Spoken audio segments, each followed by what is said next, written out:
Hey guys, welcome back to my channel. So this is going to be part 2 of testing out the new Yeswelder 200p AC/DC Pro. So seems like a nice machine, but again, right out of the box, I couldn't weld with it because they didn't send me tungsten, which a lot of other companies do. And I did reach out to them and say, hey, you might want to include, at least a one-piece tungsten, so that way people right out of the box can weld. But anyway, I'll show you guys all the things I like about the machine, what I don't like. We'll go through all the settings. We'll do some basic settings, and we'll try and actually weld today. So I'll show you guys everything I had to get. I did get the pedal that I wanted to get just so I can learn a lot easier. I had to get a regulator. I got some extra rods. But anyway, I'll turn the camera on. I'll show you guys everything I got, and then we'll set up the machine, and let's try and weld, see what it does. All right, so if you're new to welding, this is the stuff that you're gonna need to get. So obviously a welder helmet. I already had actually a Yeswelder helmet. I actually love this thing because it's got a really wide view. So I already had that. It's a little beat up, but it still works fine. I've had this for a while. You're gonna want to get some TIG gloves. I actually went to my Harbor Freight store near me to buy just the gloves, and then they actually had these rods, 40-43 and 53-56. They're 3/32. They're thinner than the one Yeswelder sent me. You want to have thicker rods and thinner, if you weld the very thin materials, you don't really need a very thick rod. So for every job, a thinner or a thicker rod might be better. So I figured I already had 40-43. I'll get thinner 40-43. And then for me to experiment with 53-56, I got this here from Volcom. They didn't give this to me or anything like that. I literally bought that. So it's nice to have. This is 1 pound each, and this is 5 pounds, I believe. So there's a lot of rod here. You get a lot more rod for your money here. But like I said, I went in to buy the gloves, and I got these just to have so I can try it out. I did buy a stainless steel wire brush that I wrote aluminum only. You want to have a wire brush that you only use for aluminum. Keep it clean. Don't use it on anything else. Use that just to clean where you're welding. It's a good idea. And obviously clean with acetone, whatever you weld. Now, if you're welding something very thick, you might need to use a torch to preheat. Helps a lot, but that's for other videos. This is the tungsten I got. I got blue tip. I like this brand here, MTS, Midwest Tungsten Service. They make really good stuff, and this was actually not that much money. Compared to other brands, this is a little more, but you do get what you pay for. I mean, so I'm gonna be trying these. I've used this in the past, like I said, someone else's machine, and this is actually the brand that they use. So I'm just gonna stick to it because I know it's quality stuff. Then I also got this here. I got a little torch holder on Amazon, which I'll put a link. This was $10, and yeah, I like to fabricate and stuff, and I could have probably used a plasma cutter, cut this exact thing up, bent it, painted it. But for $10, I'm going to spend about 2 hours making this thing here. By the time you cut it, let it cool, clean the edges, and then prime it and paint it. And then I still have to buy a magnet because I can't make a magnet. For $9, just buy one. You know what I mean? Like, as a fabricator, certain things you can make, or most things you can make, but certain things is just not worth it. So $10, just buy it. Literally hold your torch there. The magnet is pretty strong. So I saw a buddy of mine has one of these, and I was like, wow, that's pretty neat. So for $10, you can't beat it. Here's the foot pedal. Decently heavy. The base is metal, and the top is plastic. Feels very good. And it's heavy enough where you won't kick it around. Like if it's too light, you're just going to kick it around easy. So I'll turn the welder around, and I'll show you guys all the settings. I just want to show you the last thing. I did have to buy a regulator. I got a Yeswelder regulator. They did not send this to me. I actually purchased the pedal, the rods, the tungsten. I actually purchased that by myself. So, but I figured I stick with the same brand and get all the same stuff. So we got that. Argon tank is full. I'll show you here. 100% argon. So let's turn the machine on and see how the display. So this has a new LED smart display, they call it. So it's basically an upgraded version of the older machine. The older machines just had like a little plastic display with knobs. This is a new version, so we'll see how it looks, and then we'll play with the settings and see what the machine offers. All right, so let's turn it on and see how that menu looks like. In person, that looks really nice. You can read all the little words perfectly. I don't know how good you'll be able to see it on the camera, but it's literally wicked sharp. So looks really nice. Let me hold the camera a little bit here so you guys can see a little better. All right, so the fan did not turn on. Again, the fan will turn on automatically once you start welding, and if the machine gets hot, it will stay on for so long. It's all automatic. So first thing you got here is you got your weld mode. Then you have the arrows. This arrow makes the settings go right. This arrow makes the settings come back. So you're in stick weld. See, that's lit up. If you press weld mode, it'll go to AC TIG. If you press it again, it'll go to square wave TIG. Press it again, DC TIG. Press it again, square wave DC. It automatically picked up the 220 volt that I have it plugged in. If this was plugged into a regular outlet, it will say 110 or 115. So these are your modes. Now, on this side here, you have 3 squares, which again, you might not be able to see it perfectly on the camera, but in person, it's like really, really sharp. The first one says 2T, the second one says 4T, and the third one says spot. So these are your modes for when you're using your torch. Let me see if I can show you here.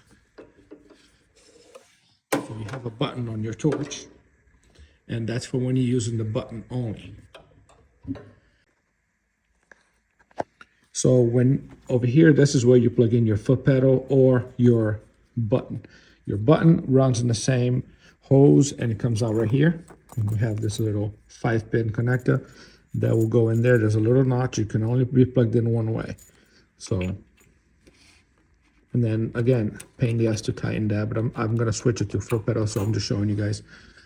Note that this menu is still lit up because these settings here, 2T, 4T, and spot is for your torch. So 2T means when you hold it and release. When you hold it, it'll turn on the arc. When you release, the arc goes away.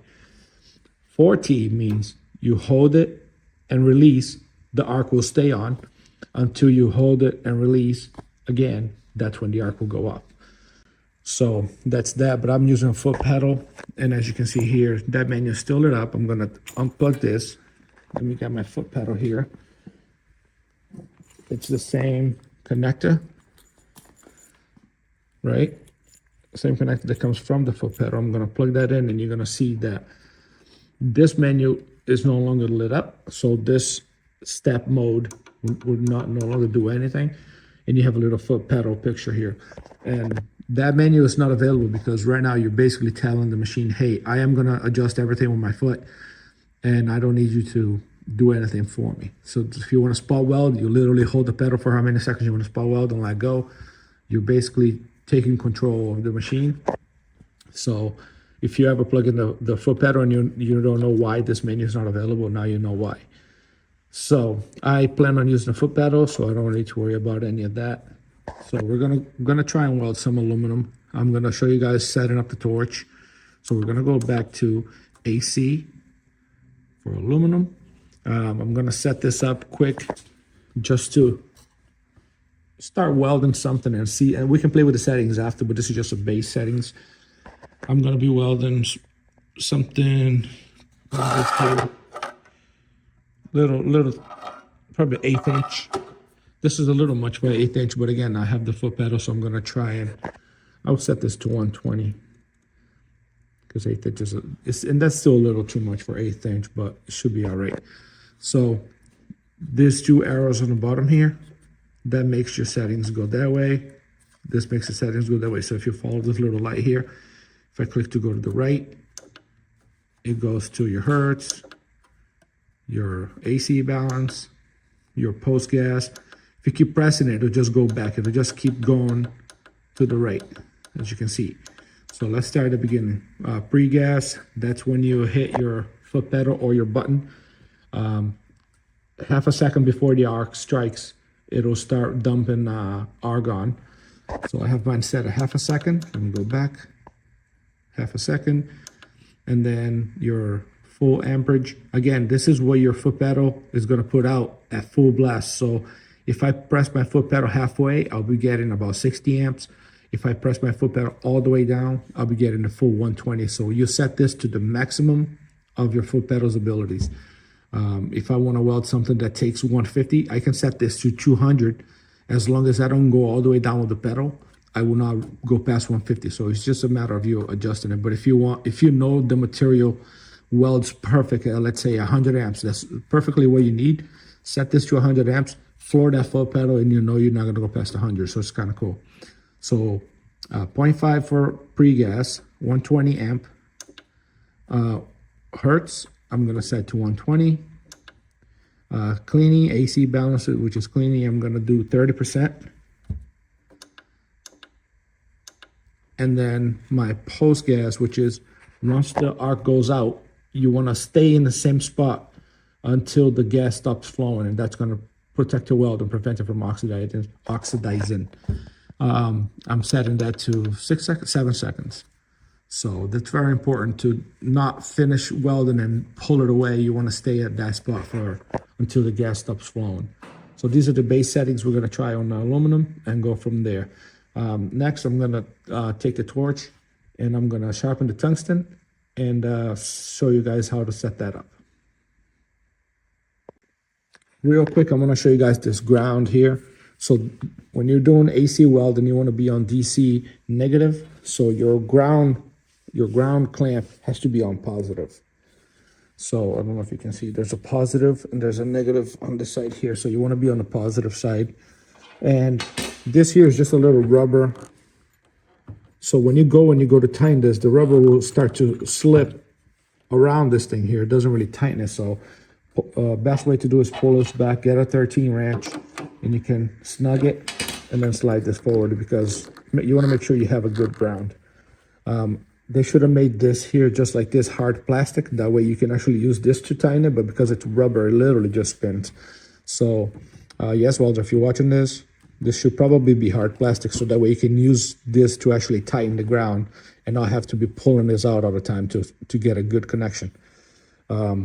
Let's get the torch and sharpen the tungsten and install it in the torch. All right, so I did buy another kit for consumables. The consumables that come with it, they're okay. They're not great. These are supposed to be a little better. So I got the glass lens for welding stainless, which they recommend glass lens. And then I got glass lens with different style cups. So these uses these cups instead of these here.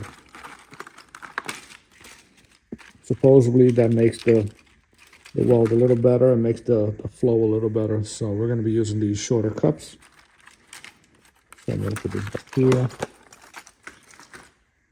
I already set this up, but I'll take it apart and show you guys. This kit here will be on the link below. It's very cheap. It was only like 30 something bucks. It does come with the little screens.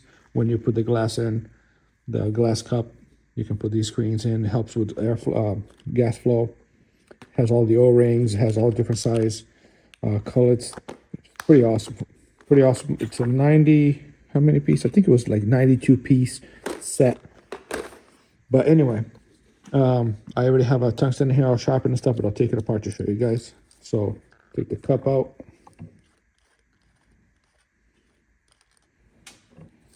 Take this out. Take this out. All right, so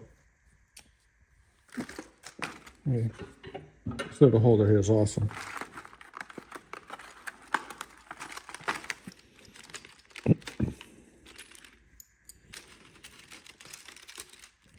So this is what you get from Yeswelder. You got this cullet body, then you have your cullet, and then you have your cup. So this here, you're gonna unscrew from your torch, And then you're going to remove this white plastic piece. You're going to put, if you buy this kit, you're going to put your, it comes with two plastic caps here, you can see. So this one here has like a rounded edge to it. And this one here, the one that's on here, has like a flat spot. And the flat lines up perfectly with the flat. And there's an O-ring here too. So take this out.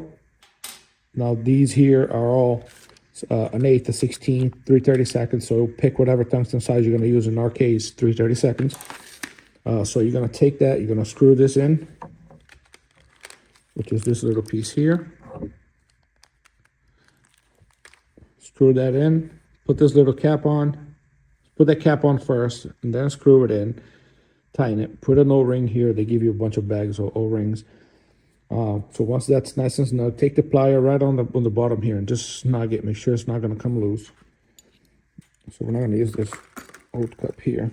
Then you take your angled collet. Let me see if I can show you this. This is this type here. This is like a wedge type. So use that. I already sharpened the tungsten as much as I could. Let me see if I can show you. Make sure when you sharpen it this way. You don't want a circular sharpen on the, you want to make sure it's going the same direction. So once that's done, put your tungsten in here, throw it in the back. You put the cap on just loose so that you can move this back and forth. Then you take your cup. We're going to be using a number 5 cup.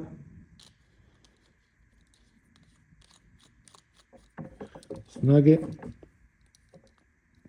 And then move this to your desired, I like about 1/4 inch. And then tighten the back. Once you tighten the back, this will no longer move. So that's all set up. For airflow, for argon, we are going to be using, basically you take your cup size, which is 5, and you times 2. So if you times 2, it'll be minimum. If you time it by 2.5, it'll be maximum. So between 10 and 15. So I'm going to set mine to 12. So usually if you do double plus a tiny bit, it'll be good. So 12 for a size cup is perfect. So we'll do that. So now I want to talk about the mask. All right, so real quick, before I start welding and show you guys a quick pass. Again, I'm not a professional, so it's probably going to be some crappy welds, but this is how you learn. This Yeswelder helmet I've had for about a couple of years, and I only used it for MIG. What I did not realize was that the shade on it only goes up to 9. And I did not realize that 9 was still, so 9 is for, you can use it for TIG, but very low amperage TIG. If you start welding high amp TIG, it'll be way too bright. And that was the case. I started welding some 1/4 inch plate, just making, a couple little runs.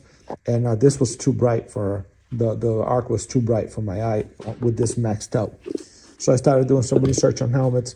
I came across this company called Andeli, and they had a helmet that I really liked. So I messaged them asking some questions about the helmet and stuff and how all the ranges and the quality. And they decided to send me the helmet that I wanted to try it out. So the reason why I really wanted to buy this helmet was because of the LED lights. I find myself welding in dark areas, sometimes under a car, and it's a little dark. I always use a flashlight. I have a magnetic light that I plug in, that I glue or stick to the bottom of the car. And I can weld with some light. Believe it or not, having a light for you to start welding is so much better than just guessing where you're starting.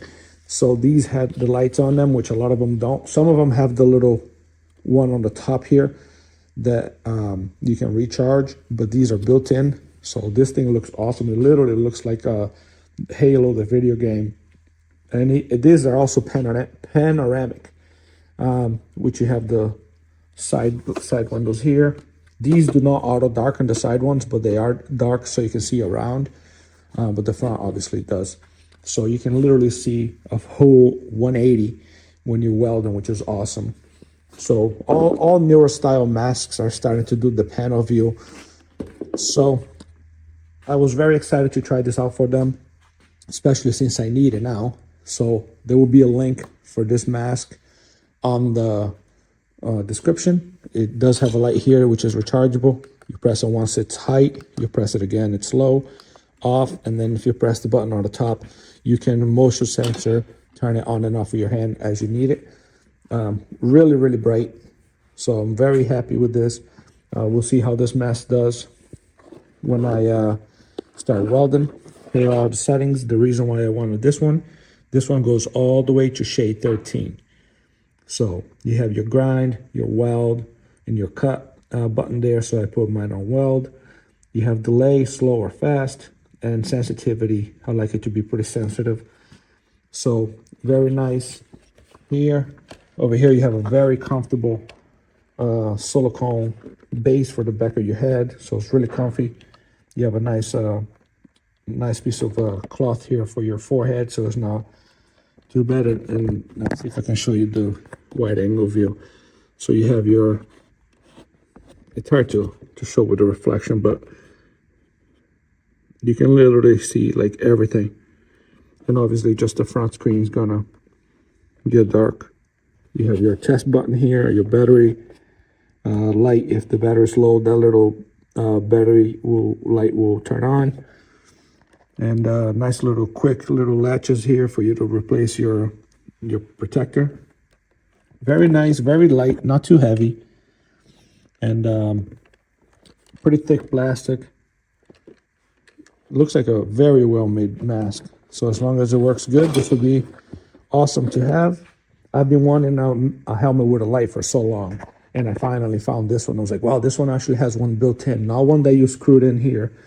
This is actually built in, so that's why I was super excited to talk to them on this mask, and I'm glad we worked something out where I can review this for them. This helmet also came with a nice carrying bag, so if you want to store it and make sure it doesn't get like filthy, because sometimes when you hang it on the wall, it'll get filthy over the time. And it comes with a nice bag, and it also comes with an extra lens for the front. Comes with a little manual thing and a little extra lens for the back. So it's nice to have spares because these are going to get all scratched up and stuff. So very nice for the price. Helmets are not cheap nowadays, and this is right in that. It's not the super budget, but it's also not super expensive. This is right in the middle where it's like you get something really nice, and at the same time you're not paying $300 for a mask, especially for the features it has. So let's set up the metal and get to welding. So now that we have the torch set up, the welder set up, and the mask, let's get some piece of scrap.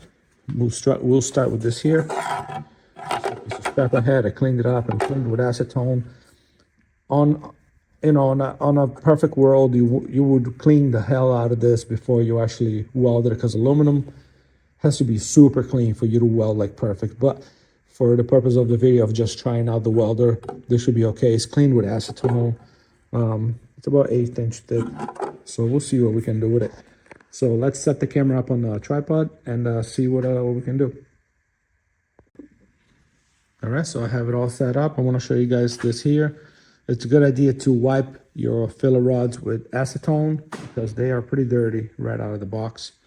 And the cleaner your rods are, your filler rods, the better. So we have all three here. We have the Vulcan 3/32 40-43, the Vulcan 3/32 53-56, and we have the Yeswelder 1/8 inch. This is going to be 40-43. So we'll do all three and see how they look. Again, before I start, the welds might look like complete garbage because I'm not a professional and I'm still learning how to do this properly. All right, so let's do a couple passes. I had to do a couple test runs there because my gas was off. I forgot to turn it on again. And I realized that the manual says, even though the recommend is like 10 to 12 CFH for this, the manual says to run it at 20 to 25. And when I did bump it up, I did get a decent bead there. So we'll try it with this. We're going to start with the 40-43 from Yeswelder, the short rod, 1/8 inch, and then we'll do the other two.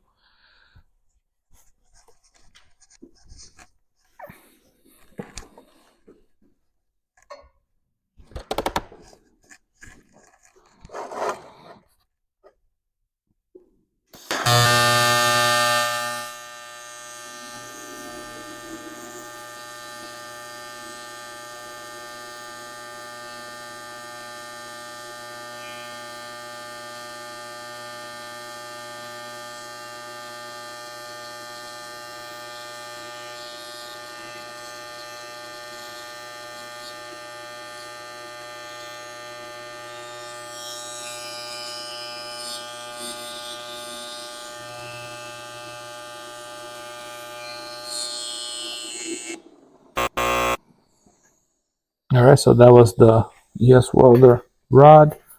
Next, we are going to do, and I don't even need to take the helmet off to see it. It's very visible.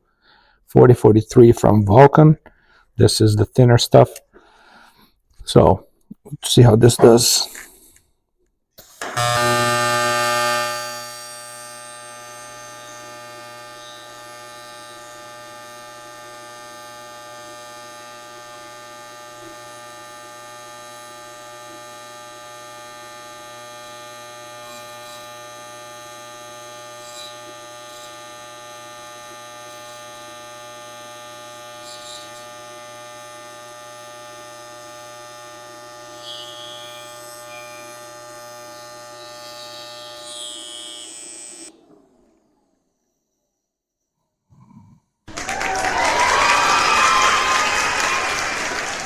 Okay.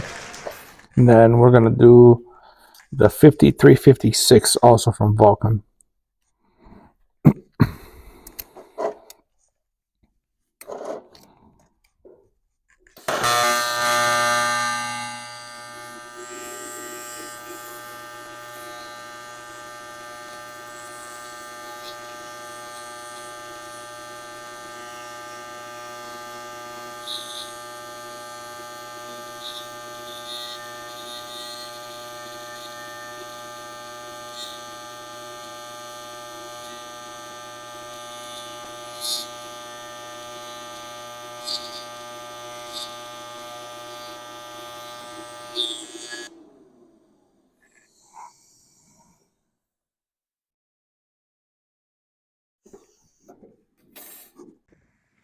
All right, so these are the passes I had to do because usually when you get like dark spots on your start or on your whole weld like that, when I first started right there, you can actually see like my gas was off and I didn't realize it. And it took me a couple of tries. I was like, what's going on? And I realized that the tank was closed.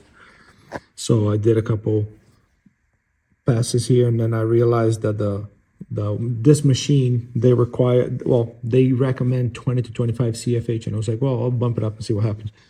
And then I got these here. So this was just a quick first pass after I turned the gas up just to see if it would not look like that, and it did. So I just did a quick here, and that was pretty crappy. The second one down, that one is the Yeswelder 1/8" 4043. Again, I lost a little bit in the middle here, as you can see, of gas coverage. But because I was moving the torch up and down, again, I'm learning. You want to try and keep your height the same throughout, and I find myself raising and lowering the height, so I have to learn just like everyone else. And then this one here was my nicest one. This was actually done with 4043 from Vulcan. And again, the shininess of the Yeswelder and the Vulcan are pretty identical, really.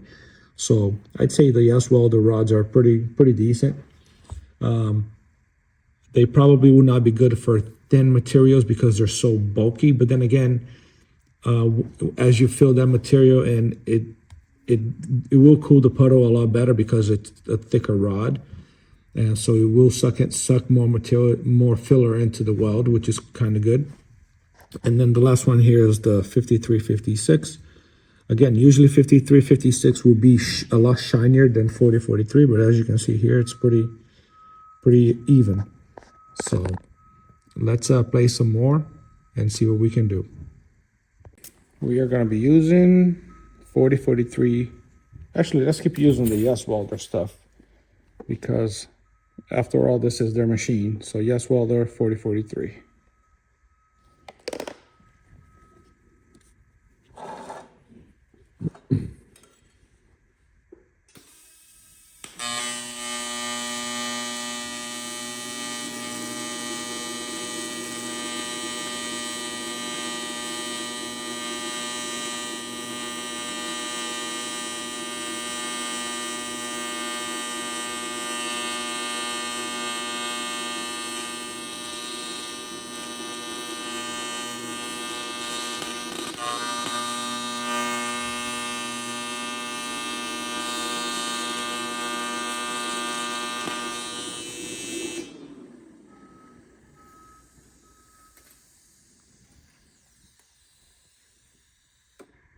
Forty 43 from Vulcan.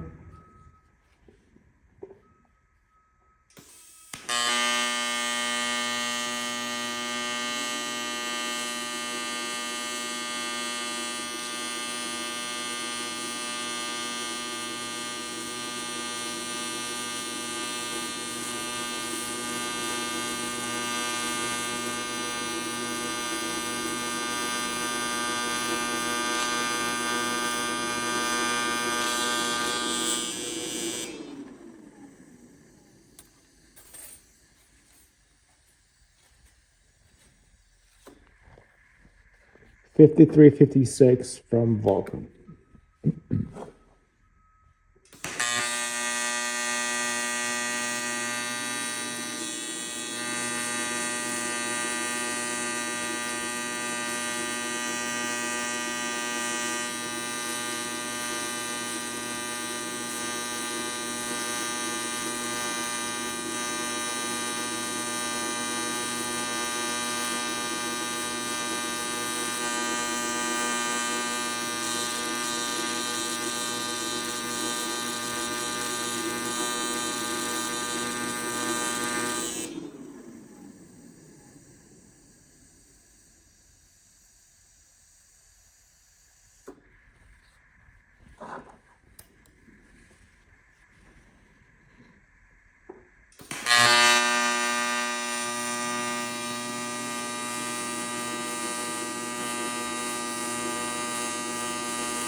Let's do one more pass between these two here.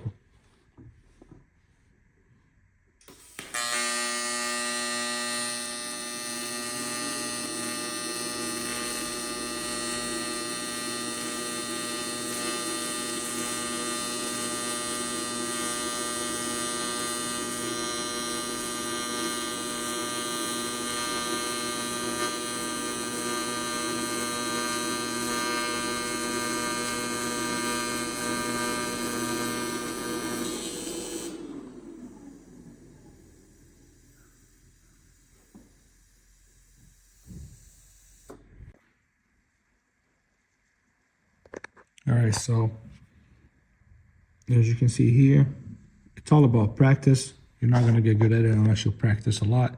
But for someone who pretty much just started, because it's been years since I've done this, and it wasn't even my machine. So every machine is gonna be different. You're gonna have to play with the settings to get it just right. But as you can see here, not horrible. It's still trash, but it's not horrible for someone who's just started back up. And I was never really great at it to begin with.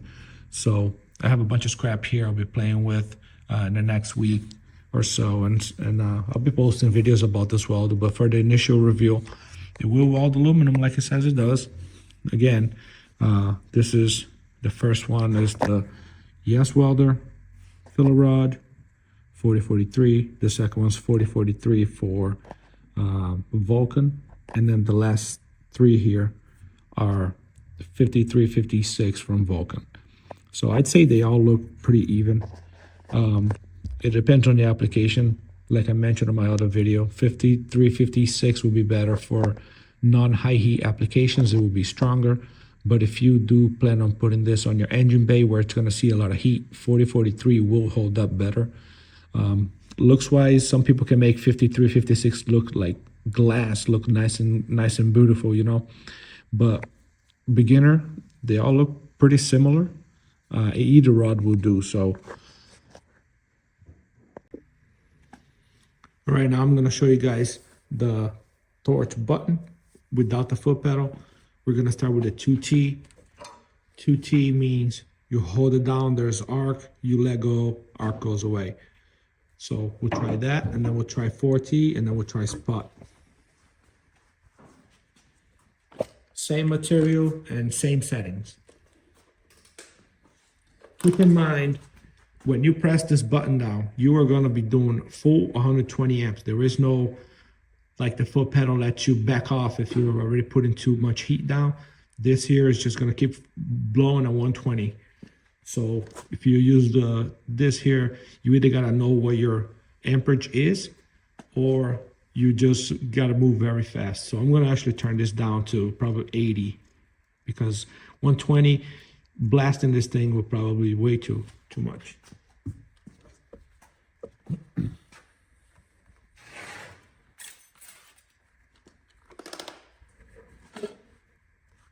Go right here.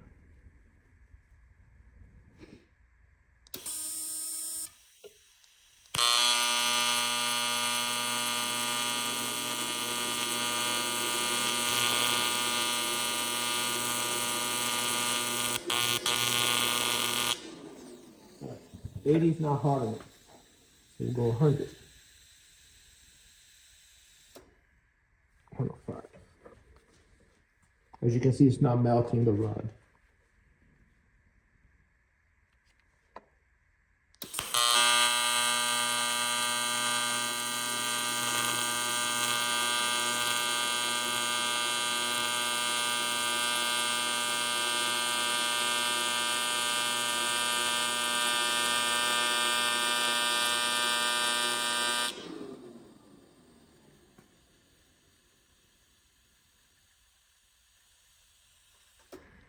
Okay, so that was 2T. All right, now we're gonna do the 4T setting. And again, 4T, this is kind of, 4T means you press it and release, the arc will stay on. You press it and release, the arc will go off.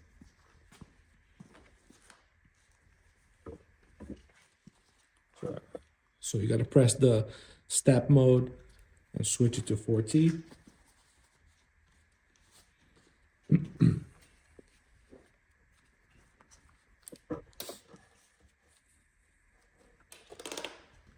I'm gonna do one up here.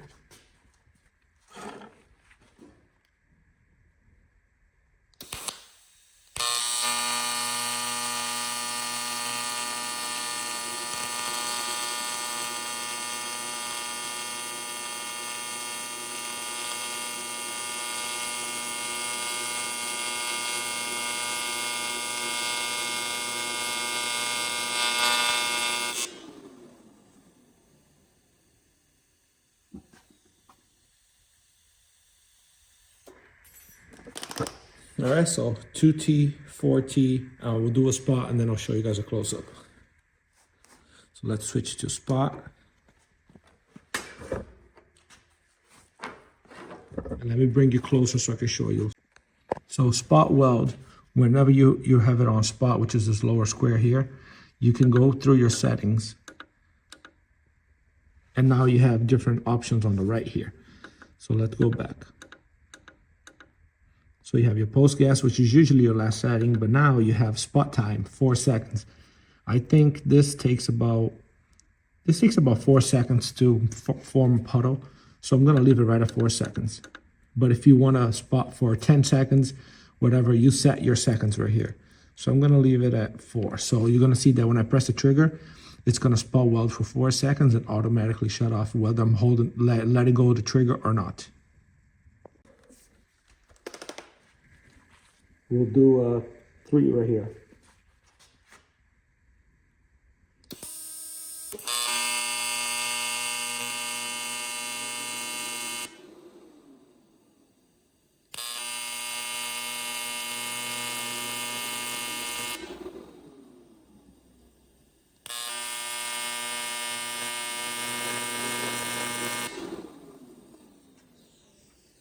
So 3 without filler rod, and I'll try and do 3 with filler rod.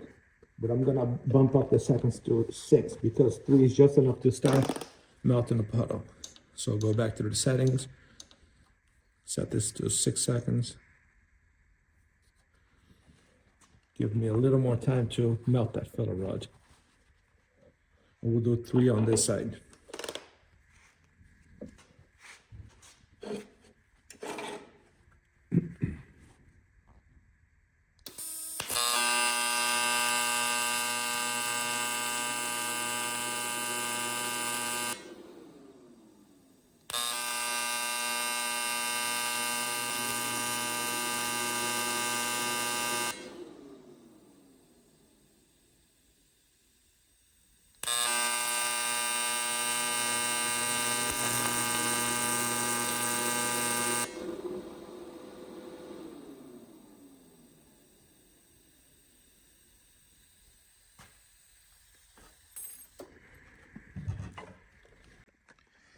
All right, so this is with the button. 2T. 4T, I started kind of shady there because my tungsten was contaminated. But yeah, as you can see, again, you're gonna screw up when you're learning. And then you have the 3 spot welds here without using filler, so you basically just melt in. My first one was kind of shitty. Second one's still shitty. And then these here is with filler, so you can see. But like I said, I'm going to be using the pedal. The pedal, you can sometimes, like the first one I did here, it was you went on for 5 seconds or 4 seconds. That's what I had it set, and it was just starting to melt the puddle, and then the arc went out because 4 seconds went by. And this is the beauty with the pedal is if you see that you need a second or two more to make a nice puddle or to make a nice tack, then you have the ability to just keep your foot down. So the button is very, especially with this torch being so bulky, the button is kind of awkward. But I 100% recommend a foot pedal with any machine and not even bothering with this. This would probably be good for just spot weld without a filler or even with the filler, but you have to really play with your settings and get the spot weld right on point. The seconds wise, that way it'll be pretty good because that way it'll be very consistent. It'll be always the same. But yeah, guys, for the price, this thing is pretty awesome. I am gonna have some more videos in the future of me doing stainless. Stainless is a whole nother process. You gotta do glass lens, glass cups and stuff. So I am gonna play around with this more and post some more videos on it. But for now, this is definitely a thumbs up. Definitely love the machine. Nice and quiet, nice and light, seems quality. So I'll be playing with, I'll show you guys some more welding I did to practice. So again, not horrible, but for someone that's learning, but not bad either. So for the price, you can't beat this welder. It has so many features, and the cool thing about it, you can adjust so many settings, which machines at this price range usually can't do. They'll have fewer settings, and it's nice to know all these settings. That way, when you buy a more expensive machine in the future, you will be familiar with these settings. So for best bang for the buck, 100% recommend it. I will have a link on the description for Amazon, so you can go in there and purchase yours if you want to start to learn. After you buy the regulator and a couple accessories, you'll be welding in no time. And then after that, just practice, practice, practice. So I appreciate you guys watching. See you guys on the next one.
So for the price, you can't beat this welder. It has so many features, and the cool thing about it, you can adjust so many settings, which machines at this price range usually can't do. They'll have fewer settings, and it's nice to know all these settings. That way, when you buy a more expensive machine in the future, you will be familiar with these settings. So for best bang for the buck, 100% recommend it. I will have a link on the description for Amazon, so you can go in there and purchase yours if you want to start to learn. After you buy the regulator and a couple accessories, you'll be welding in no time. And then after that, just practice, practice, practice. So I appreciate you guys watching. See you guys on the next one.